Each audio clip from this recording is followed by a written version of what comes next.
오늘은 소극적 거룩이 아닌 적극적 거룩이라는 주제로 말씀을 나누어 보고자 합니다. 저희가 지난 몇 주 동안 거룩하라라고 할 때 그 거룩의 개념을 성경적으로 언어적으로 정의를 내려보려고 애썼습니다. 오늘도 그래서 기도하실 때 하나님께 거룩이 무엇인가요? 라고 기도하셨는데, 그래서 거룩이 무엇인지에 대해서 계속해서 알아가고 있는 과정 가운데 있습니다. 그래서 지난 몇 주를 계속해서 정의를 내려보려고 애썼습니다. 그런데 일단 거룩이 무엇인지는 둘째치고 거룩이 중요한 이유는요, 레위기에서 거룩은 하나님의 임재, 하나님의 현존, 하나님의 함께 하심에 있어서 핵심적인 조건이었기 때문입니다. 그렇게 생각하면 거룩이 뭔지 몰라도 거룩을 추구해야 하는 것만큼은 우리 신앙생활에서 아주 중요하다고 할 수 있습니다. 구약 성경에서 이스라엘은 먼저 파라오의 지배를 받으면서 오랫동안 노예 생활을 하다가 하나님의 주도적인 구원을 체험하고 이집트로부터 탈출했습니다. 그리고 아시는 바와 같이 이스라엘은 파라오의 지배로부터 구원하신 하나님과 언약을 맺게 되고, 그리고 이제 하나님의 언약 백성이 됩니다. 둘은 언약 관계가 되는 것이죠. 언약 관계가 되고 나서 하나님은 이제 이스라엘이 거주하는 광야의 한복판에 성막을 짓게 하시고, 그 성막에서 이스라엘은 하나님과 함께 동거합니다. 하나님이 함께하고 계시다는 증거가 다름 아닌 구름 기둥과 불 기둥이었어요. 그러니까 구름이야말로 하나님이 함께하고 계시다는 하나님의 현존이고 임재의 상징이었습니다. 그렇기 때문에 하나님이 계신 그곳은요, 거룩하게 구별된 곳이에요. 그리고 이스라엘이 살고 있는 그 거주지는 그래서 하나님이 계시기 때문에 그 거룩성을 유지해야만 했습니다. 왜냐하면 오늘 말씀에도 있었지만 하나님 자체가 거룩이시기 때문이었습니다. 그래서 여러분, 이것은요, 단순히 구약 성경뿐만 아니라 신약 시대를 살고 있는 지금 우리에게 성령론과 밀접한 연관이 된다고 할 수 있어요. 우리는 사실 우리는 지금 생각해 보면 성경적으로 말하면 우리는요, 새 이스라엘입니다. 우리는 새 이스라엘이에요. 그래서 구약 성경이 우리에게 영향을 미치고 있는 거예요. 예수 그리스도께서 2000년 전에 12 제자들과 함께 새 언약의 문을 여셨어요. 제자들이 그분의 피와 살을 먹고 마심으로 인해서 새 언약 공동체, 새 이스라엘, 다른 말로 하면 교회가 되었습니다. 교회가 시작되었습니다. 구약 성경에서는 성부 하나님, 야훼 하나님을 그들의 주님이라고 인정하면서 옛 언약이 시작되었던 것처럼 신약 시대에서는 성자의 하나님, 예수님을 우리의 주님이라고 고백하고 받아들임으로 인해서 새 언약이 시작되는 것입니다. 그래서 저와 여러분은 다 새 언약 백성이라고 할 수 있습니다. 다른 말로 하면 우리는 새 이스라엘이에요. 이 말을 잘 사용 안 해서 되게 낯설 수 있지만 사실 우리가 바로 새 이스라엘입니다. 그리고 그 말을 또 다른 말로 하면 곧 교회입니다. 그래서 구약 시대에는요, 언약 백성 가운데 성막을 통해서 하나님이 임재하셨던 것처럼 이제 새 언약 백성 된 자들에게 성전은 뭡니까? 우리가 성전이지 않습니까? 그러므로 하나님은 성전인 우리 안에 성령으로 각 개인과 공동체 안에 내주하십니다. 이것이 사도행전 2장에 나타나는 오순절 성령 강림 사건이죠. 그러므로 오순절 성령 강림을 통해서 신약의 새 이스라엘이 출발하게 된 것입니다. 교회가 출발하게 된 것이죠. 즉 교회는 뭐냐? 교회는 새 언약 공동체, 새 이스라엘인 거예요. 그런 맥락에서 레위기와 신약 성경은 밀접한 연관성을 갖게 됩니다. 그렇게 생각해 보면 거룩이 하나님의 임재를 매개하는 핵심적인 요소이고, 하나님의 임재를 체험하는 핵심적 요소가 거룩이라는 것을 저희가 계속해서 구약 성경을 통해 배우고 있는데, 이것은 결국 우리가 살고 있는 이 신약 시대와 아무런 관계없는 말이 아니라 오늘을 살고 있는 우리에게 우리 안에 성령이 내주하시는데 성령 충만, 성령 체험, 이것을 어떻게 할 수 있느냐? 바로 거룩을 통해서 성령의 임재를 체험할 수 있다는 말입니다. 근데 제가 이런 관점을 가지고 레위기의 말씀을 여러분들에게 나누고 있는데 여러분들에게 잘 이해되지 않는다는 생각을 제가 계속 하고 있는 것 같아요. 이게 무슨 말인지. 여러분이 원하시는 것이 때때로 그런 것이지 않습니까? 하나님이 어디 있느냐? 하나님이 없는 것 같지 않느냐? 라고 신앙생활 하면서 그런 고민을 할 때가 많잖아요. 하나님의 어떤 현존과 하나님의 경험, 하나님의 체험이 잘 느껴지지 않을 때가 많잖아요. 그런데 그것을 과도하게 추구하다 보면 이것이 신비주의적, 신사도주의적으로 갈 수 있어요. 하지만 중요한 것은 성경이 그 문을 열어놓고 있다는 거예요. 이거를 막아놓지 않는다는 거예요. 이 하나님의 신비적 은혜와 성령의 체험을 막지 않는다는 거예요. 하지만 조심스럽게 나아가고 있지만 그것을 막지는 않는다는 거예요. 그런 맥락에서 저는 성경적으로 하나님을 더 깊이 체험하고 하나님의 임재를 경험하면 우리의 신앙이 더 폭발적으로 성장할 수 있을 것 같은데, 그런 맥락에서 성경은 이것에 대해서 무엇이라고 말하느냐라고 할 때 거룩이라는 거예요. 거룩이야말로 하늘과 땅을 매개한다는 거예요. 거룩이야말로 하늘과 땅의 신비를 연결하는 중요한 통로가 된다는 거예요. 구약 성경에서는 그것이 성전으로 가야 했습니다.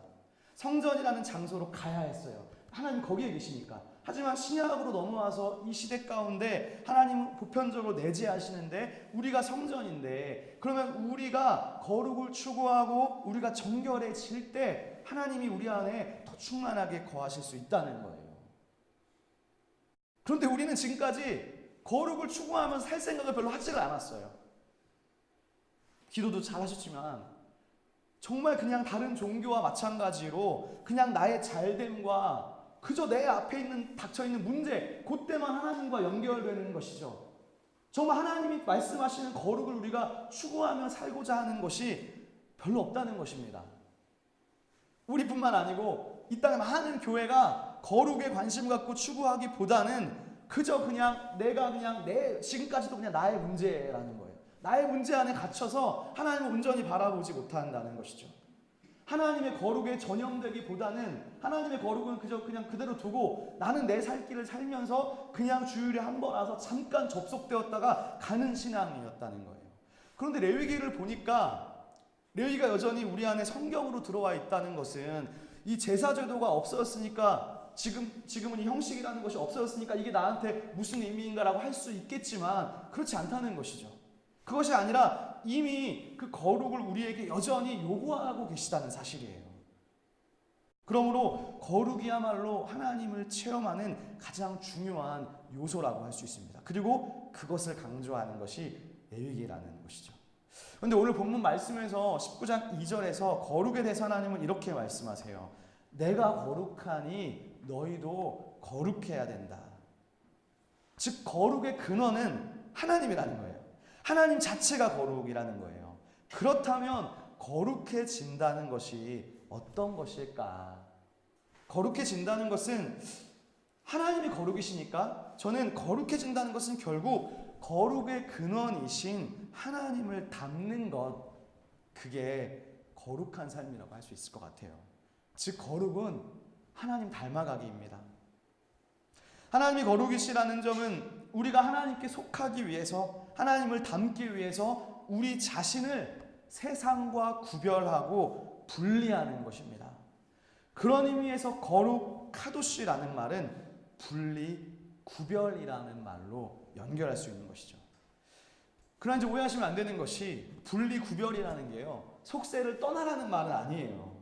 그러니까 속세를 떠나서 세상과 구별된다는 말이 세상을 떠나서 구별된다는 것이 아니죠. 여기서 말하는 분리, 구별은 가나안적인 문화, 이집트적인 문화, 세상 문화와 구별되어서 가나안의 문화가 아닌 제사장 나라의 문화, 하나님 나라의 문화, 하나님의 속성으로 살으라는 말인 것입니다. 그런 의미에서 오늘 적극적 거룩은요, 이 세상 속에서 어떻게 사는 게 거룩하게 사는 건지 그 구체적인 항목들을 우리에게 제시해주고 있습니다. 그럼 여러분, 거룩하게 사는 것이 어떤 것인가요? 어떻게 사는 것이 거룩한 삶일까요? 사실 신약 성경을 읽어보면요, 바울 사도는 디모데전서 4장에서 이런 말을 했어요. 하나님의 말씀과 기도로 거룩해진다. 신약은 말씀과 기도로 거룩해진다고 합니다. 기도로 거룩해진다는 것은 어떤 의미일까 살펴보니까 저는 이것이 제의적인 것이라고 봅니다.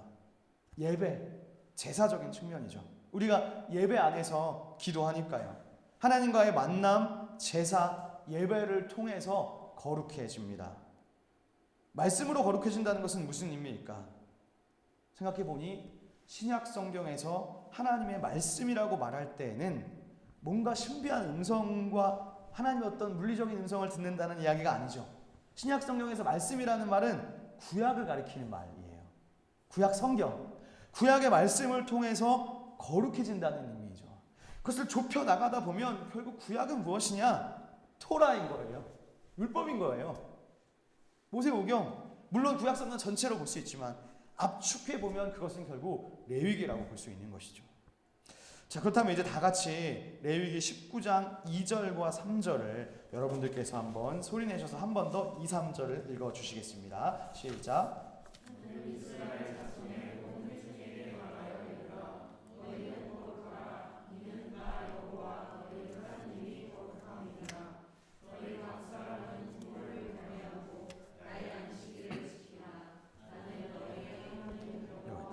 아멘. 자, 오늘 말씀의 주제는 한마디로 이런 겁니다. 거룩한 백성의 삶은 어떻게 사는 삶인가? 거룩한 백성의 삶은 어떠해야 하는가? 거기에 대해서 레위기가 뭐라고 하냐면 19장 3절에 따르면 거룩함은 어디에서 시작되는가? 가정에서 시작됩니다. 거룩은 가정에서 시작되는 거예요.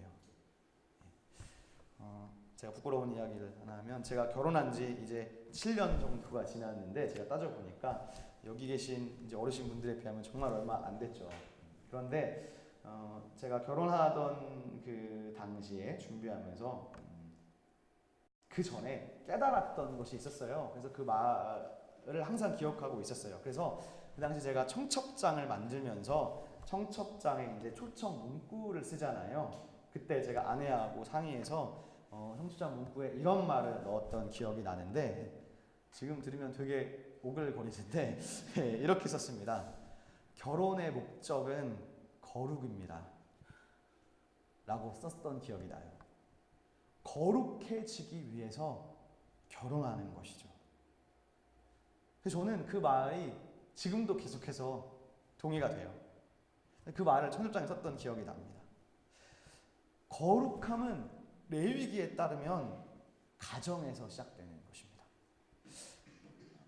근데요, 이 레위기 19장 전체 구성에서 특이한 게 뭐냐 하면 거룩한 백성이 되어라 라는 주제가 먼저 나타나고 그 다음부터 실천 방안이 나오는데 맨 먼저 나타나는 것이 바로 부모 경외라는 것입니다.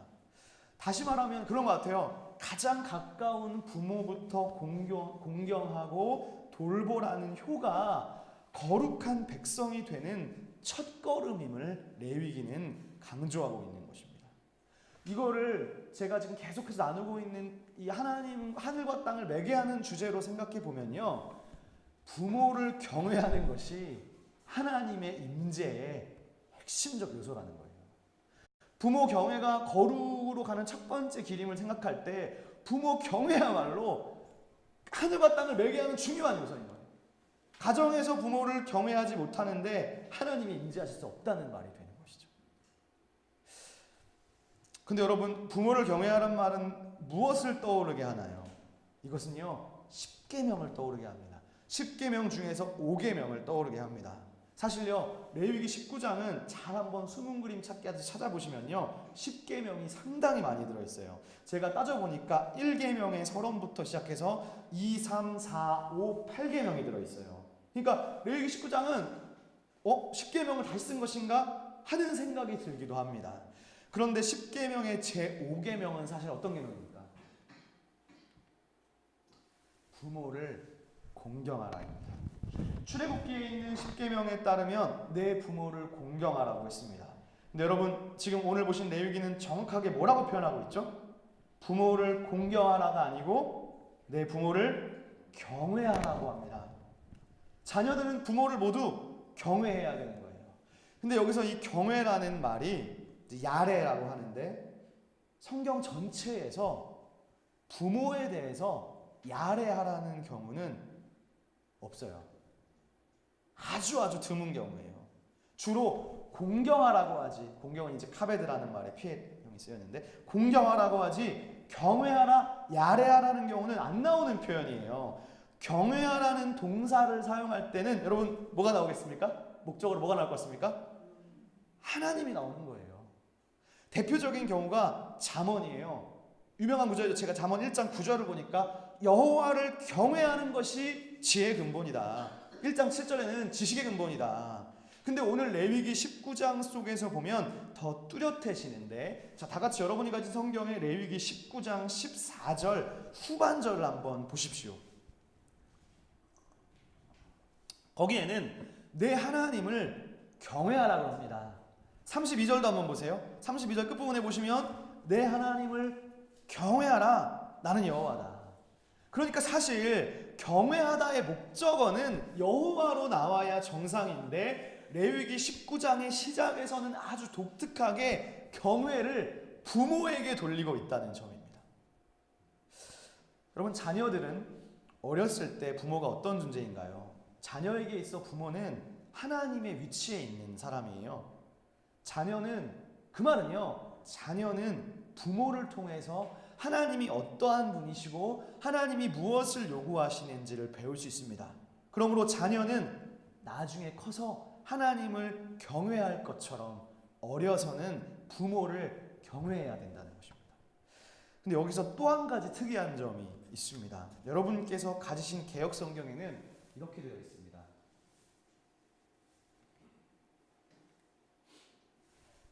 여러분이 가신 성경에 이렇게 되어 있어요. 너희 각 사람은 부모를 경외하고. 그런데 카톨릭 성경이, 제가 이제 이번 주에 요거를 이제 한글을 여러 가지를 대조해 봤는데 카톨릭 성경이 히브리어 원문에 더 가깝게 직역했는데요. 카톨릭 역을 보면 다음과 같습니다. 너희는 저마다 어머니와 아버지를 경외해야 한다. 여러분, 뭐가 다르고 뭐가 특이하죠? 개역개정과 비교해 볼 때 여기서 특이한 점은 어머니가 아버지보다 먼저 언급된다는 것입니다. 성경에서 부모를 말할 때 대체로 아버지가 먼저 등장하는데 여기서는 독특하게도 어머니가 먼저 등장한다는 점입니다. 제가 유대인 백과사전을 찾아봤더니 유대인들은 오래전부터 이 말씀과 평행을 이루는 10계명의 5계명은 아버지를 먼저 언급하는데 여기 레위기에서는 어머니가 먼저 언급되는 것을 두고서 유대인들은 오랫동안 사람이 어머니와 아버지를 어떠한 차별도 없이 동일하게 경외하라는 하나님의 말씀으로 오랫동안 해석해 왔습니다. 저는 상당히 동의가 되는 것 같습니다. 어쨌든 거룩은 다른 곳이 아닌 가정에서 시작되고 가정에서는 바로 어머니와 아버지를 단순히 공경이 아니라 마치 하나님과 같이 경외하라는 명령에서 거룩은 시작된다고 할 수 있습니다. 그 다음에 3절의 후반절은 무슨 내용이 있는고 하니 안식일을 지키라고 합니다. 그러니까 여러분, 거룩을 이야기하면서 가장 먼저 나오는 이 두 개의 계명은 의미심장한 것 같아요. 부모를 경외하는 것이 인간적 의무 가운데 최고의 의무를 대표하는 것이라면 안식일을 구별하여 지키라는 것은 영적인 삶에서 거룩함의 첫 단계인 것이죠. 자, 근데 화면을 한번 보시겠습니다. 원래 10계명에서 안식일 계명은 출애굽기 20장 8절에 나오는데 이렇게 되어 있습니다. 안식일을 기억하여 거룩하게 지키라. 근데 사실 출애굽기를 원문으로 보면 이렇게 됩니다. 제가 일부러 알아보기 편하게 색깔을 칠했습니다. 그래서 히브리어를 모르셔도 색으로 구분하시면 됩니다. 연두색은 연두색끼리, 노란색은 노란색끼리. 자, 그러면 여러분 화면에서 원문하고 대조해 볼 때 개역 성경과 히브리어 원문에 무슨 차이점이 보이십니까? 원문에는 뭐가 없습니까? 한글에 지키라는 말이 없습니다. 십계명은 원래 안식일을 기억하라입니다. 지키라는 말보다 기억하라는 말이 나옵니다. 근데 이 부분을 직역하면 또 이렇게 직역할 수 있어요. 제가 직역했는데요. 그의 거룩을 위해 안식일을 기억하라. 여기서 그는 일반 사람을 말하는 거예요.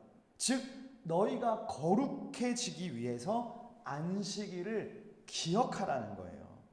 그러니까 10계명, 5계명까지 우리가 연결해 보면 거룩과 안식일은 연결된 개념이에요.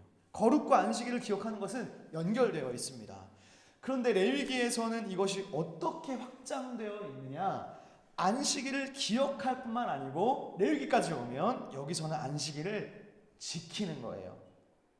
안식일 제도는 사실 구약에서 모든 가정이 하나님께 예배드리기 위한 특별한 날로 만들어졌습니다. 그래서 레위기 23장에는 이런 말씀이 있어요. 23장 3절인데요. 엿새 동안은 일을 해라. 그러나 일의 날은 반드시 쉬어야 하는 안식일이다. 여기까지는 여러분 잘 아는 내용이죠. 그런데 23장 후반절에 이런 말이 추가되어 있습니다. 이날에는 거룩한 모임을 열어야 된다. 즉 안식일 제도는 성경에서 모든 가정이 하나님께 거룩한 모임을 열어서 예배를 갖는, 모임을 갖는 날인 거예요. 그래서 이 안식일에는 크게 두 가지의 개념이 녹아 있다고 할 수 있어요. 하나는 거룩한 모임을 열고서 하나님 앞에 제사를 드리고 예배하는 개념입니다. 그런데 또 어떤 개념이 있느냐? 또 다른 개념은요, 이웃사랑. 다른 말로 하면 정의의 개념입니다. 정의입니다. 정의. 제가 이 부분에 대해서는 5월 13일에 제가 10계명 세 번째 시간에 자세하게 설교했습니다. 유튜브에 올라와 있으니까요. 네, 기억하실 분은 다시 한번 보시면 좋겠습니다. 제가 반복하지는 않겠습니다. 그런데 신명기에 나오는 10계명에서는 안식일 계명에 있어서 사회적 정의의 문제가 아주 선명하게 드러납니다. 신명기는 안식일을 거룩하게 하라고 말씀하시면서 안식일이 너만 쉬는 게 아니라 네가 쉴 때 내 밑에서 일하고 있는 남종과 여종과 짐승까지도 일하지 못하게 하고 안식하라는 거였어요. 사회적 정의 개념이 들어있어요. 안식일에. 그러면서 이런 말을 해요. 너네들이 이집트에서 노예 생활하면서 하루도 쉼없이 노예 생활, 안식 없이 살았는데 쉼없는 노동을 하고 파라오가 요구하는 생산품을 만들어내기 위해서 쉼없이 노동했는데 하나님이 너를 구원하셔서 너희들을 쉬게 하지 않았느냐. 그러니까 너희들도 너희 밑에 있는 남종과 여종에게 아무 일도 하지 못하게 하고 함께 안식해야 된다는 것이었습니다. 즉 안식일 법에는 거룩한 모임에서 하나님을 찬양하고 구원하신 것을 기억하고 감사하는 개념도 있지만 동시에 네가 안식함으로 말미암아 너네 주변의 아랫사람들도 함께 쉴 수 있도록 하는 사회적 정의 개념이 함께 들어있는 것입니다. 그래서 우리는 안식일에 다음과 같은 개념이 함축되어 있다는 것을 알 수 있어요. 거룩과 정의와 예배입니다. 안식일에는 이 세 가지 개념이 함께 들어있습니다. 근데 이 중에서 우리가 정의의 개념으로 포커스를 맞추어 보면 레위기 19장에서 계속해서 나오는 개념하고 잘 연결됩니다. 자, 뒤이어 나오는 구절들을 몇 구절 한 번 더 살펴보겠습니다. 9절과 10절인데요. 여러분들께서 한번 9절과 10절을 한번 소리내셔서 읽어주시겠습니다. 시작.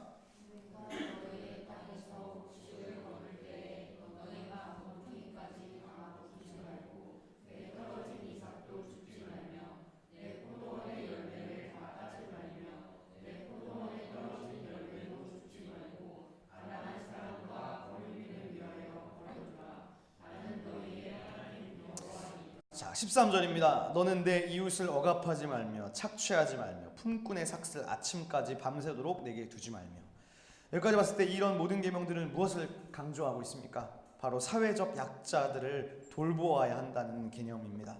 다시 말해서 거룩이라는 것은 레위기 19장에 따르면 사회적 정의와 깊은 관련이 있습니다. 거룩한 삶이 기도를 많이 하고 말씀을 많이 묵상하고 그것도 필요할 것입니다. 하지만 그것을 넘어서서 한마디로 말하면 정의를 행하는 삶입니다. 다른 말로 하면 정의를 행한다는 것은 무엇인가요? 사랑하라는 말이죠. 다시 말해 거룩은 정의를 행하는 것이고 정의를 행한다는 말은 곧 사랑하라는 이야기입니다. 여기서 우리가 개념을 조정할 필요가 있는 것 같아요. 제가 몇 번 이야기한 기억은 나는데, 왜냐하면 기독교인들은 정의와 사랑을 반대되는 개념으로 생각합니다. 마치 정의를 말하고 사회적 약자를 말하면 무슨 운동권으로 취급하거나 또는 하나님을 무서운 잔인한 하나님으로 생각하는 경향이 많습니다. 그리고 사랑하면 또 어떻게 생각하냐? 사랑하면 또 모든 죄도 다 품어주시고 다 참아주시는 예수님의 그 사랑으로만 한정하는 경향이 많습니다.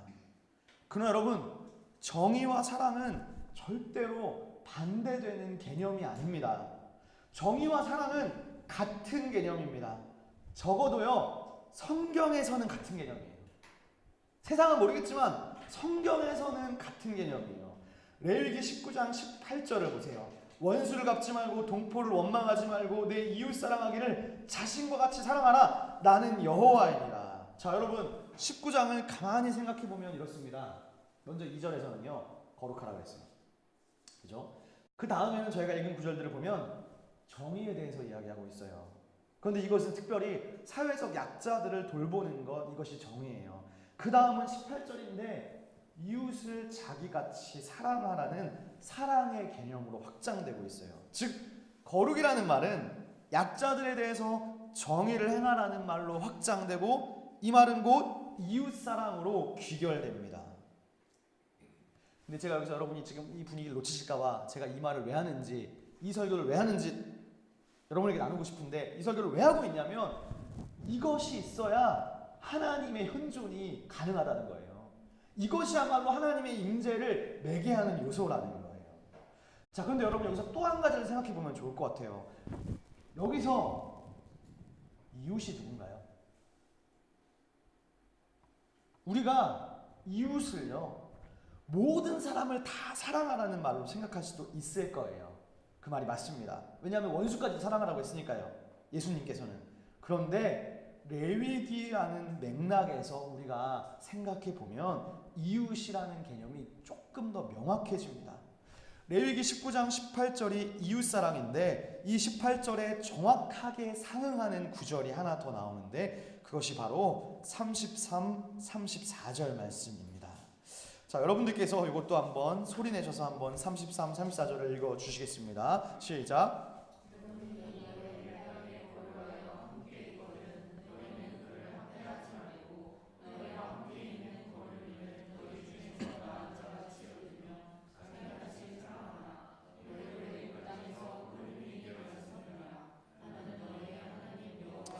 아멘. 레위기 19장 18절이 이웃을 내 자신과 같이 사랑하라고 했다면 34절은 뭡니까? 보시면 18절의 문장과 내용을 지금 그대로 받아왔어요. 그대로 받아서 이것을 누구에게로 적용하느냐? 거류민에게 동일하게 적용합니다. 즉 레위기 19장의 맥락에서 이웃은 누구냐?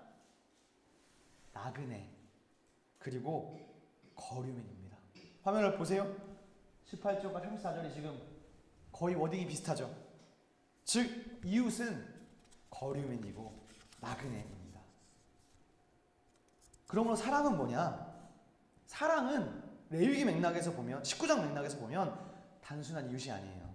단순한 이웃이 아니고 우리 주변에 나보다 약한 이웃을 사랑하는 것입니다. 근데 생각해 보면 우리는 거꾸로 하는 것 같아요. 그렇지 않나요? 나보다 잘난 사람만 사랑해요. 나보다 이쁘고 나보다 잘생겼거나 나보다 학벌이 좋거나 나보다 집안이 좋은 사람을 사랑하고 그런 사람 옆에 있으려고 하죠. 나보다 못난 사람, 나보다 집안도 명예도 학벌도 없는 사람을 사랑하고 그런 사람과 친구가 되는 것을 좋아하지 않습니다. 저는 교회의 타락을 말할 때, 교회가 망했다고 할 때, 교회가 위기가 왔다고 할 때 어떤 사람들은 이렇게 말해요. 저는 이렇게 말하는 걸 많이 들었어요. 교회가 복음이 없대요. 교회가 십자가 설교를 안 한대요. 교회가 예수님의 부활을 말하지 않아서, 십자가를 강조하지 않아서 복음과 교회가 변질됐다고 말해요. 십자가 복음이 없어서 교회가 망했다 그래요. 어떤 사람은 교회에 말씀이 없어서 망했다 그래요. 어떤 사람은 동성애가 교회를 망친다 그래요. 근데 여러분, 정말 그렇습니까? 교회가 예수 십자가를 말 안 해서 망합니까? 천만에요. 한국 교회는 몇십 년간 가장 강조한 게 예수 십자가 죽음이고 천국과 지옥 설교였어요. 강남역만 가도 천국과 지옥 얘기예요. 한국 교회가 강조한 것은 주일 성수와 교회 봉사와 예수 십자가였습니다. 그걸 안 해서 망한 게 아닙니다. 그러면 뭐가 없어서 망해가고 있느냐? 뭐가 없어서 망하느냐? 이웃사랑을 안 해서 망하는 거예요. 그런데 그 이웃이 어떤 이웃이냐? 우리 주변에 약하고 가난하고 소외된 자를 섬기지 않아서 망하는 것입니다. 교회를 생각해 보면 교회가 학벌 좋고 교회가 돈 있고 사회적으로 명망 있는 사람들은 사랑하고 그런 사람을 장로시키고 그런 사람을 교회에 직분 맡기는 것을 좋아합니다. 교회뿐만 아니라 그리스도인들도 다 똑같아요.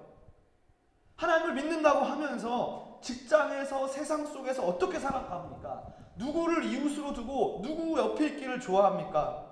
뭔가 모자라고 부족한 사람을 이웃으로 두고 섬기는 삶이라기보다는 나보다 조금 더 공부 잘하고 나보다 잘난 사람, 잘 나가는 사람, 그런 사람을 이웃으로 두고 싶어 하지 않습니까? 세상적으로 성공한 사람을 사랑하지 고아와 과부와 나그네를 사랑하고 그의 친구가 되느냐? 아니라는 것이죠. 이것이 어찌 보면 교회가 멸망해 가는 징조가 아니겠습니까? 교회가 직분자를 세울 때 그 사람이 가진 외모를 더 중요하게 생각합니다. 그 사람이 얼마나 사회적으로 명망이 있는 사람인가, 얼마나 헌금을 많이 하는가, 그것을 보고 직분자를 세운다면 그 교회는 망해가는 교회인 것이죠. 저는 우리 시온의 교회가 비록 개척 교회이고 가장 부족한 것이 물질이지만 그래도 저희는 돈이 없어서 돈 많은 사람 위주로, 학벌 좋은 사람 위주로 사람을 세우는 그런 교회가 되지 않았으면 좋겠습니다. 여기 계신 이 개척 초기에 시온의 교회 창립 멤버들께서, 여기 계신 분들이 다 창립 멤버들이시죠. 나중에 우리 교회가 점점 더 커져갈 때에 이 레위기 19장의 정신을 계승하는 교회가 되도록, 교회가 변질되지 않도록 여러분들께서 도와주셔야 합니다. 목회자가 바뀔 수도 있는 것이죠. 목회자가 바뀔 수도 있지 않겠습니까? 바뀐다 하더라도 여러분들께서 이 교회의 가치를 지켜주셔야 할 것입니다. 즉 거룩은 뭐냐? 거룩은 정의이고 거룩은 사랑입니다. 그런데 하나님이 거룩하신 하나님이라는 사실은, 하나님이 정의의 하나님이시라는 것은 무엇이냐? 하나님은 고아와 과부와 나그네를 사랑하시고 그들을 돌보신 하나님입니다. 그래서 하나님은 정의의 하나님이신 것이고, 정의는 결국 약하고 가난한 자를 사랑한다는 뜻입니다. 그런 의미에서 정의와 사랑은 절대로 반대되는 개념이 아닌 것입니다. 다시 이제 13절로 한번 돌아와 보겠습니다. 13절을 제가 한번 읽어드리겠습니다. 너는 내 이웃을 억압하지 말며 착취하지 말며 품꾼의 삭슬 아침까지 밤새도록 내게 두지 말며. 13절 말씀은요, 너희들이 월급을 줘야 될 때 다음날 아침까지 미루면 안 된다는 거예요. 주기로 한 월급을 그날 밤을 넘기면 안 된다는 것인데, 이 구절은 신명기에서 조금 더 자세하게 풀어주고 있습니다. 제가 화면으로 신명기 말씀을 가져왔는데요. 자, 여러분들께서 제가 세 번역으로 가져왔는데 여러분께서 한번 14절을 읽어주시고 제가 15절을 읽어보겠습니다. 자, 여러분 읽어주겠습니다. 시작.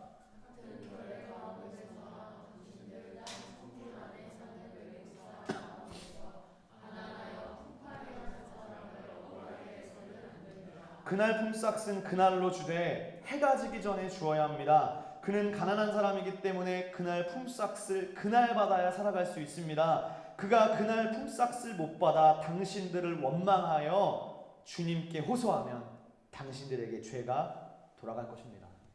레위기 19장과 같은 법이 신명기에 있는데, 자, 여러분, 레위기는 간결하게 진술한 반면에 신명기는 왜 노동자의 하루 급여를 미루어서는 안 되는지에 대한 이유가 나옵니다. 그리고 그런 사람을 학대해서는 안 되는 이유를 하나님과의 관계 속에서 말씀합니다.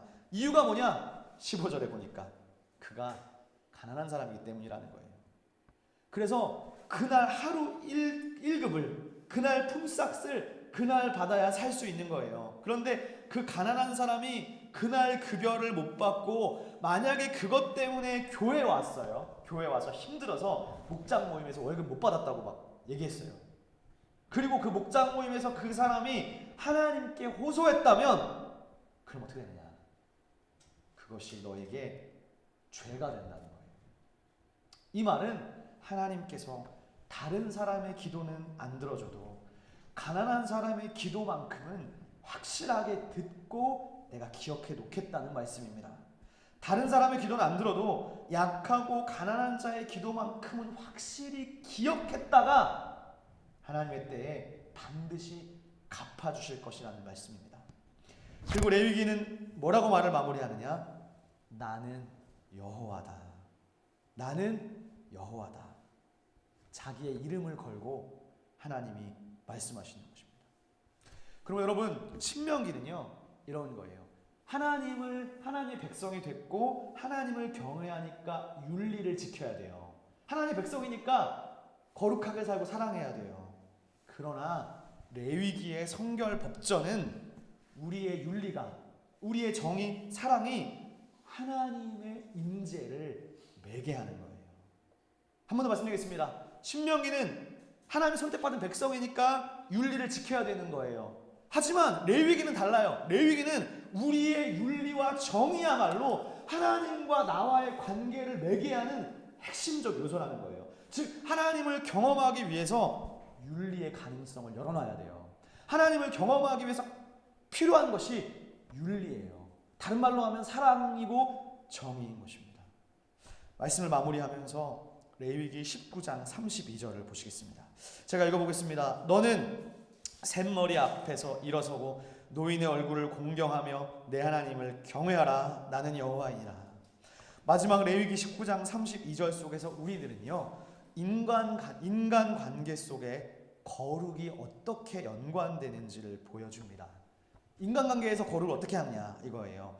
그런데 이렇게 얘기해요. 샘머리 앞에서 일어나라는 것, 즉 노인을 공경하라는 말이 전반절입니다. 그런데 후반절에는 뭐라고 나오느냐? 내 하나님을 경외하라 그럽니다. 이 말씀은 너하고 인간관계를 맺는 사람의 외모나 나이나 신체적인 조건을 넘어서서 그 사람과 함께하고 있는 하나님을 볼 수 있어야 된다는 거예요. 하나님 경외와 노인 공경이 전후반절로 대칭을 이루어요. 노인을 공경하는 것과 하나님을 경외하는 것이 어떻게 이렇게 일치될 수 있을까요? 그것은 사람이 다른 사람을 바라보고 대할 때에 그 사람만 보는 것이 아니라 그 사람과 함께 하시는, 그 사람의 등 뒤에 서 계시는 하나님을 볼 수 있어야 한다는 점입니다. 이 말씀은 결국 사람들 서로가 마주 대할 때에 내 눈앞에 있는 그 사람만 보지 말고 그와 함께 하시는 하나님을 볼 수 있어야 한다는 말씀이고, 이것이 곧 거룩한 삶입니다. 특히 레위기 19장의 맥락 속에서 노인은 또 약자입니다. 거류민, 이방인, 체류자, 나그네, 고아, 그들을 세상 사람들은 우습게 대해요. 무시하고 억압합니다. 노인 혐오도 있지 않습니까? 그러나 언약 백성이라면, 거룩한 하나님의 백성이라면 눈을 가져야 돼요. 어떤 눈을 가져야 되느냐? 그 약한 사람 뒤에 서 계시는 하나님을 볼 수 있는 눈을 가져야 하는 것입니다. 예수님은 마태복음 25장에서 뭐라고 했나요? 하나님 나라에 들어간 자 누구냐? 누가 하나님 나라를 상속받을 수 있겠느냐? 그러면서 이렇게 말씀하시죠. 예수님이 줄일 때에 먹을 것을 주고, 예수님이 목마를 때 예수님을 영접한 사람, 예수님이 헐벗었을 때 옷을 입혀준 사람, 그 사람이 하나님 나라를 들어갈 수 있는 자라고 말해요. 그랬더니 그 하나님 나라에 상속받은 자들이 이렇게 대답합니다. 주님, 근데 솔직하게 제가 고백할게요. 저희들이 언제 예수님이 줄이신 것을 보고 음식을 대접했고, 예수님 목마르신 것을 보고 제가 물을 드렸나요? 저는 예수님께 그런 기억이 없는데요. 그랬더니 주님께서 뭐라고 하시느냐? 마태복음 25장 40절에 이런 말씀을 하십니다. 내가 진실로 진실로 너희에게 이르노니 너희가 여기 내 형제 중에 지극히 작은 자 하나에게 한 것이 곧 내게 한 것이니라. 그러므로 사랑하는 시온의 교회 성도 여러분, 거룩은 이웃에게 정의를 행하는 것입니다. 이웃에게 정의를 행한다는 것은 이웃을 사랑하는 것입니다. 이웃을 사랑한다는 것은 우리 주변에 연약한 사람들, 나그네, 고아, 과부를 돌보고 그들을 섬기고 그들을 사랑하는 것입니다.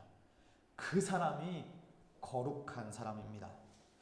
그런데 약한 자를 사랑하는 것은 우리가 그들을 볼 때 그들 뒤에 함께 계시는 하나님을 보는 것과 같습니다. 왜냐하면 그 사람에게는 하나님의 형상이 있기 때문입니다. 우리 시온의 교회 성도 여러분들께 하나님의 통찰력과 하나님의 눈을 허락하셔서 여러분들이 사람을 대할 때 그 사람의 얼굴과 외모를 보는 것이 아니라 그 사람 뒤에 서 계시는 하나님의 형상을 볼 수 있는 그 눈이 저와 여러분에게 있으시기를 주님의 이름으로 축원합니다.